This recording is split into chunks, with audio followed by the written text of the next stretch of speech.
Korinthte lai kha khat na bung ni pilna le kilak na unaute o Pathian thuguk no te hon hil ding ana kyang wa ka hong lai in thu gen tam pi le pilna thu pi to ka hong pai ke hi Jesu Christ ama ma kil de na thu kya lo ngal na kyang wa bang ma thei ka tum ke hi hat lo le halau in nak pi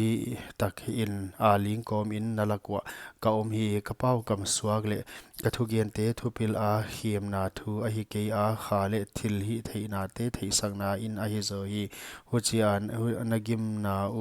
nagin na u mi hing pil na a kinga lo a pathian thil hi thei na a kinga a om zok thei na ding in hima le pi ching te laka a hi le thu pil hi hil zela hinapi in hiai khovel thu pil zo a hi ke hei khovel vai hom te mang thang ding te thu pil leng a hi sam ke hi pathian pil na guk le ki sel I thu pi na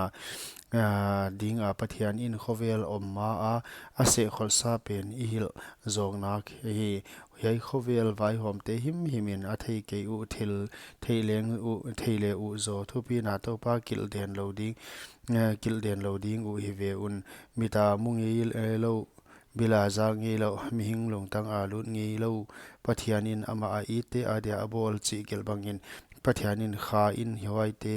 a hon thei saka kha in bangkim a sui hive ka pathian thu gil te tan in mi hing ngai to te mi hing sunga om kha ma alo om kha lo in kwan a hia thei ding huchi ma bang in pathian ngai to te pathian kha ma lo kwa ma in a thei ke u hi huan athon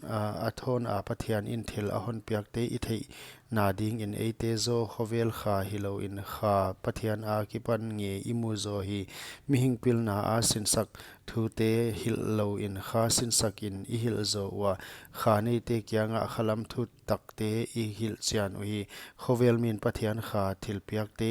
asang ki na khi ama ngai dan in hai huai a hingal a kha a thei chet